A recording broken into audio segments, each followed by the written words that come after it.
अनूप को देख लो, इधर भगत सिंह को देख लो। जबलपुर के पुलिस अधीक्षक आदित्य प्रताप सिंह ने शनिवार को पुलिस कंट्रोल रूम में अपराध समीक्षा बैठक ली। बैठक में सभी राजपत्रित अधिकारी और थाना प्रभारी मौजूद थे। पुलिस अधीक्षक ने बैठक में पावर प्रेजेंटेशन के माध्यम से थानावार घटित अपराधों की समीक्षा की। उन्होंने लंबित अपराधों की जानकारी ली और अपराधों के निराकरण के लिए उचित दिशा निर्देश दिए। पुलिस अधीक्षक ने अधिकारियों को स्पष्ट कहा कि नए कानूनी प्रावधानों के तहत अपराध दर्ज कर उनकी विवेचना की जाए ताकि पीड़ित को त्वरित और सुलभ न्याय मिल सके।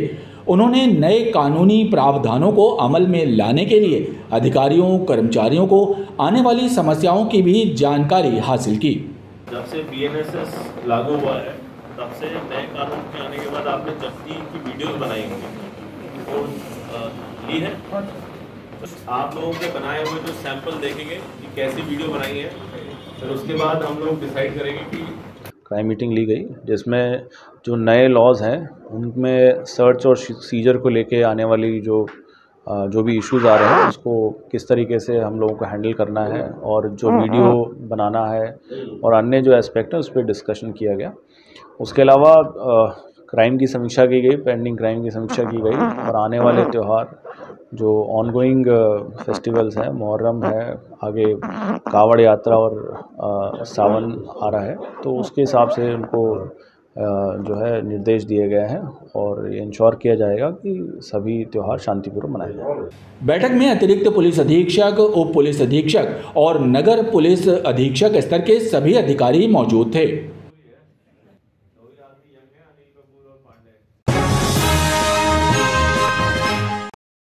जबलपुर के लेडी एल्गिन अस्पताल में एक महिला के अस्पताल के गेट पर ही बच्चे को जन्म देने की घटना सामने आई है। ये घटना शुक्रवार रात की है। बताया जाता है कि मदन महल के पास रहने वाले करण अहिरवार की पत्नी मोनिका अहिरवार प्रसव पीड़ा के बाद एल्गिन हॉस्पिटल पहुंची थी। परिजनों का आरोप है कि महिला को जब अस्पताल लेकर पहुंचे तो यहाँ ना ही कोई अटेंडर था और ना ही कोई डॉक्टर। परिजन काफ़ी देर तक डॉक्टर और स्टाफ को बुलाते रहे लेकिन कोई नहीं आया। इस बीच अस्पताल के गेट पर ही महिला ने बच्चे को जन्म दे दिया, जिसके बाद स्टाफ नर्स ने महिला को अस्पताल में भर्ती किया। पलंग पे लेटी थी जी। हाँ। तो मैं गई का बेटा कैसी है, तो कह लगी बुआ मुझे चैन नहीं पड़ रही। तो मैं आती बेटा भागी आई ये मौड़ी की वजह से इतने में वो मौड़ी भाग के आई बेटा ताक ऐसा गिरेगा का फंसा। तो कह लगी बाल बच्चा होगा। तो कोई डॉक्टर कोई नहीं, बच्चा मेरे कोई डॉक्टर कोई नहीं आया, कोई नहीं आया। बच्चे को कुछ हो जाता है कि माँ को कुछ हो जाता है तो क्या करते? डॉक्टर से आपने इसकी शिकायत की हुई थी? तो अभी तो बेटा मैं पढ़ी नहीं हूँ न मेरे से इतना हुआ था। तो डॉक्टर यहाँ घर से खाना लेके घर से आई रही थी और लड़की से पढ़ी थी और जब 2-3 जन ने आवाज मारी है जब उठा के ले गई है लड़की को। डॉक्टर लोग जब बच्ची होने के बाद उठा के ले गए। वहीं इस घटना को लेकर कलेक्टर दीपक कुमार सक्सेना ने CMHO डॉक्टर संजय मिश्रा को जांच के आदेश दिए हैं। कलेक्टर दीपक कुमार सक्सेना का कहना है कि प्रारंभिक जांच में ये बात सामने आई कि प्रसूता को अस्पताल में भर्ती कर लिया गया था और वो खुद अस्पताल से बाहर आ गई थी। कलेक्टर ने CMHO से जांच प्रतिवेदन मांगा है। जांच प्रतिवेदन प्राप्त होने के बाद मामले में अग्रिम कार्रवाई करने की बात कलेक्टर दीपक कुमार सक्सेना ने कही है। इस मामले में जांच हमने करा ली है। CMHO साहब की तरफ से जो प्रतिवेदन मुझे बताया गया है उसमें उनका कहना है कि वो महिला पहले से ही हॉस्पिटल में भर्ती थी और स्वतः निकल के बाहर गई थी और एकदम से उनको लेबर पेन चालू हो गया था। इसके संबंध में जैसे ही CMHO से डिटेल और लिखित प्रतिवेदन आता है हम खंडन जारी करेंगे। बहरहाल इस घटना ने सरकारी अस्पताल में मरीजों को मिलने वाली सुविधाओं की पोल खोल दी है। मुझे भीख नहीं शिक्षा चाहिए, मुझे भोजन आश्रय के साथ किताबें दे दीजिए। ये शब्द हैं 24 वर्षीय नेत्रहीन युवती सोनाली चौधरी के, जिन्होंने जिला विधिक सेवा प्राधिकरण के सचिव अवधेश श्रीवास्तव के समक्ष अपनी पीड़ा बयां करते हुए कहा कि वो पढ़ना चाहती है। ये पूरा मामला भाई बहन के बीच हुए विवाद से जुड़ा है और दोनों पक्षों के झगड़े को मध्यस्थता से सुलझाते हुए जिला न्यायाधीश एवं जिला विधिक सेवा प्राधिकरण के सचिव अवधेश श्रीवास्तव ने बताया कि नेत्रहीन युवती के माता पिता का देहांत हो चुका है। और उसका भाई राहुल मजदूरी करके परिवार का भरण पोषण कर रहा है। जब नेत्रहीन छात्रावास से सोनाली अपने भाई के घर पहुंची, तभी से दोनों के बीच विवाद होने लगा और मामला उनके पास पहुंचा। लिहाजा दोनों को समझाइश दी गई और सोनाली की शक्ति सदन में रहने की व्यवस्था की गई है और वहां रहकर वो अपनी पढ़ाई भी करेगी।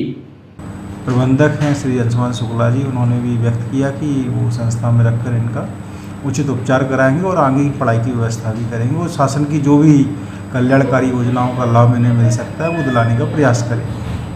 ये लिटिगेशन के तहत जो मामले आते हैं, ये मामले वो होते हैं जो न्यायालय में या थाने में दर्ज होने के पूर्व हम लोग उनमें समझौता करा देते हैं, ताकि कोर्ट में अनावश्यक पेंडेंसी ना बढ़े और कोई मामला दर्ज होने के पहले या न्यायालय में जाने के पहले ही उसका समझौता आपसी सामंजस्य हो सके। ये 24 वर्ष है इसकी उम्र वर्तमान में, वो ये बिल्कुल 100% ब्लाइंडनेस है, इसको दिखाई नहीं देता। वो टीबी से भी ये बीमारी से ग्रस्त है।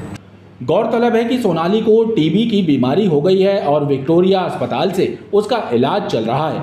इसलिए शक्ति सदन में रहने के दौरान उसके उपचार की समुचित व्यवस्था करने के निर्देश भी जिला न्यायाधीश अवधेश श्रीवास्तव ने दिए हैं।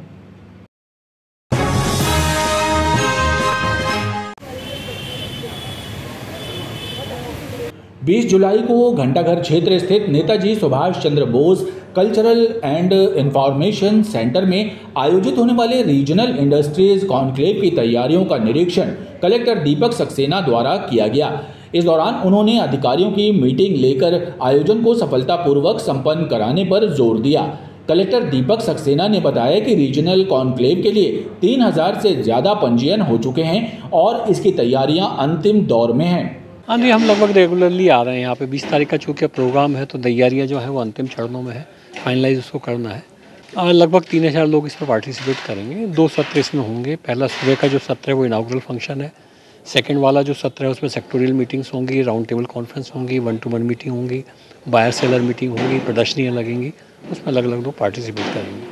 रीजनल इंडस्ट्री कॉन्क्लेव को लेकर अभी तैयारियों के संबंध में बैठक हुई है। साथ में जो 16 तारीख को जबलपुर शहर में एक मेगा प्लांटेशन ड्राइव है, उसकी भी तैयारियां यहाँ पे अभी समीक्षा की गई है। और जो रीजनल इंडस्ट्री कॉन्क्लेव है उसमें तैयारियां काफ़ी वृहद स्तर पे चल रही हैं और ऑलमोस्ट कंप्लीशन पे भी है। सभी इन्वेस्टर्स के इन्विटेशंस छप चुके हैं।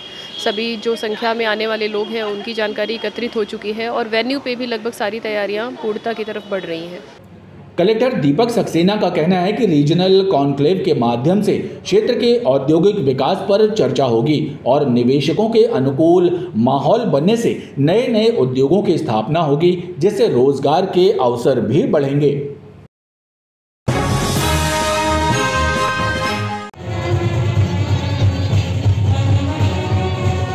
शहादत के पर्व मुहर्रम की 5 तारीख को शहर के विभिन्न स्थानों से रात्रि में ईशा की नमाज के बाद फूलों से सजी हुई हिंदू मुस्लिम मुजावरों की टिपारियां अकीदत से निकाली गईं।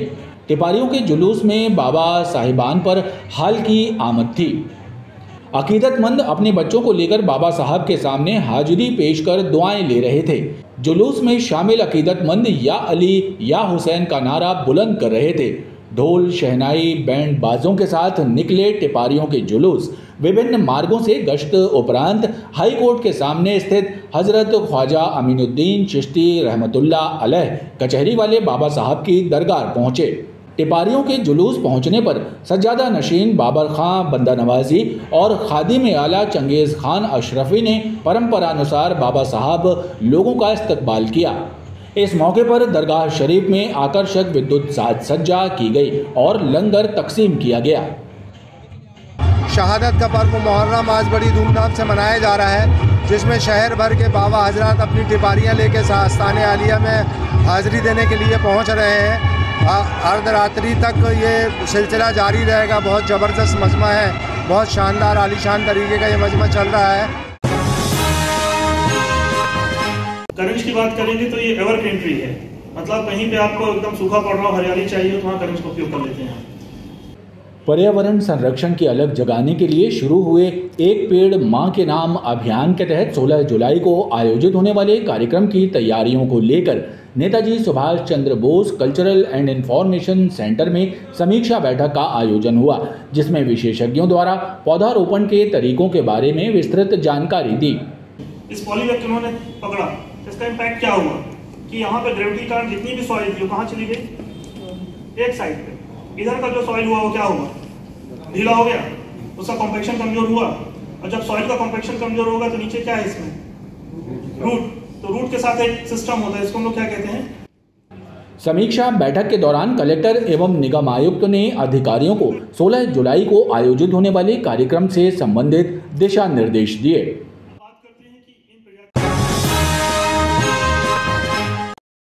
नेशनल लोक अदालत का असर नगर निगम में भी दिखाई दिया, जहां करीब 3,500 से ज्यादा करदाताओं ने 3.5 करोड़ रुपयों से ज्यादा की रकम टैक्स के रूप में नगर निगम के खजाने में जमा की।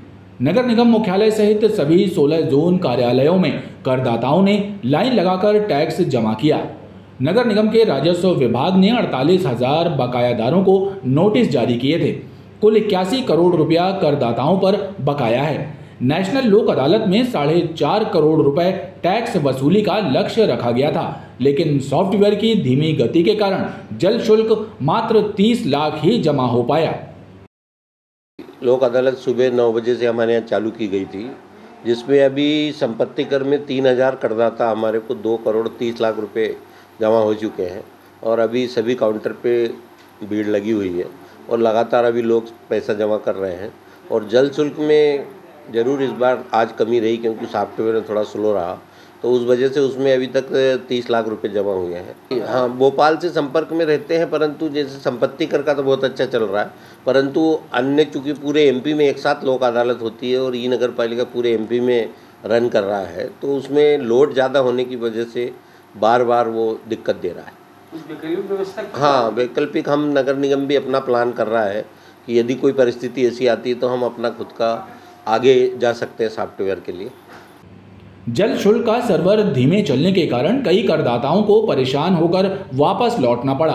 अब सवाल ये उठ रहा है कि उनको मिलने वाली छूट के लाभ की भरपाई कैसे होगी।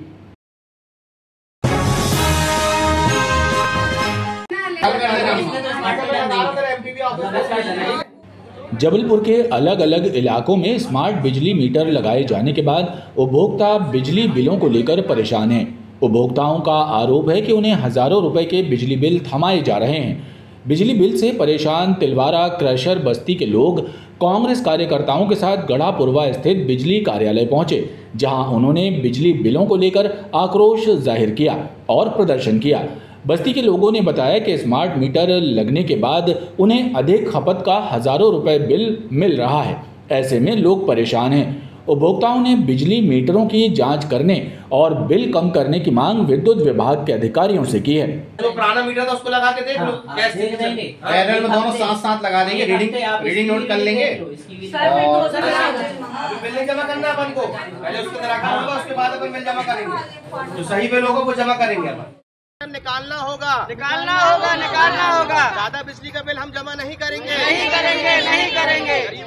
बिजली के बिल का परेशानी हो रही है हम लोग को यहाँ पे, कम से कम नहीं तो 2-3 महीना से हम लोग को परेशानी हो रही। उसके पहले मीटर पुराना वाला जो लगा था उसमें सही बिल आता था, और अभी जो स्मार्ट मीटर लगा हुआ है उससे हम लोग को बहुत ज़्यादा परेशानी बढ़ गई है, ज़्यादा बिल आने लगा है। मजदूर वर्ग के इंसान है हम लोग, अपने बाल बच्चे पालेंगे कि इनका बिल जमा करेंगे। 1 महीने का इन लोग 509 यूनिट बता रहे हैं हमारे घरों का, जबकि झुग्गी झोपड़ी में इतना नहीं जलता। ज़्यादा है तो जाके इन लोग चेक करा लें, हम मना नहीं कर रहे, अभी पहुँचाएं अधिकारी और जाके चेक करा लें। 5,000 रुपये 1 महीने का कोई नहीं देगा। वहीं उपभोक्ताओं की शिकायत को लेकर सहायक अभियंता भूपेंद्र चौरसिया का कहना है कि उपभोक्ताओं से उनके बिजली बिल लिए गए हैं। इन बिजली बिलों और खपत की जांच की जाएगी और उनकी शिकायत का समाधान करने का पूरा प्रयास किया जाएगा। क्रशर बस्ती आईटी पार्क के कुछ उपभोक्ताओं ने संपर्क किया है, साथ में जनप्रतिनिधि भी थे सम्माननीय, तो उनकी जो बिल हमने कलेक्ट कर लिए हैं, एक एक बिल उनका चेक करा के उसमें जो भी नियम अनुसार संभव होगा तो उसके तुरंत निराकरण के लिए आश्वस्त किया गया है। जल्द स्मार्ट मीटर की बात जो की जा रही है, उसमें लगातार बढ़ते बिल आ रहे हैं, इसका क्या है? स्मार्ट मीटर ऐसा समस्या नहीं है, फिर भी उसमें कंपनी के निर्देश हैं कि जिस भी व्यक्ति को संशय है तो उनका चेक मीटर उसके साथ लगा दिया जाए, तो वो भी हमने कई सारे में लगाए हैं। तो अब तक एक भी मीटर में ऐसी समस्या नहीं आई है कि स्मार्ट मीटर में अलग खपत आई हो, उसमें अलग खपत। गौरतलब है कि स्मार्ट मीटरों और बिजली के बिलों को लेकर उपभोक्ताओं में लगातार विद्युत विभाग के खिलाफ असंतोष पनप रहा है।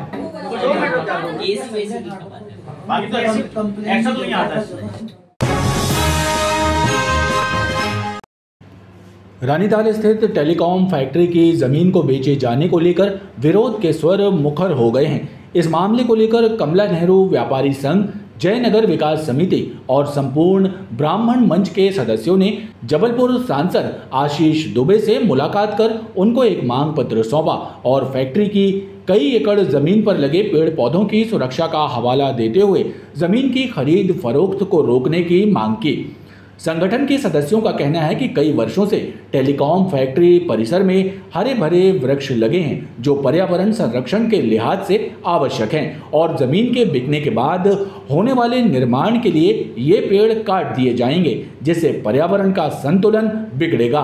हम चाहते हैं कि ये ना बिक के, क्योंकि ये पूर्व में ही राज्य सरकार की ज़मीन थी और राज्य सरकार ने इसको ज़मीन को बहुत कम पैसे में BSNL को दिया था। तो अब BSNL की ईमानदारी ये होना चाहिए कि राज्य सरकार की ज़मीन राज्य सरकार को वापस कर दे। ये जनता की चीज़ है, जनता के हाथ में रहने दें और ये हार्ड प्रेशर बना रहे, कंक्रीट का महल ना बने। टेलीकॉम फैक्ट्री जो है उसमें खूब सारे पेड़ पौधे लगे हुए हैं, वो उसे अलग ना किया जाए और वहाँ पे पौधे रहें और टेलीकॉम फैक्ट्री की ज़मीन बेची ना जाए।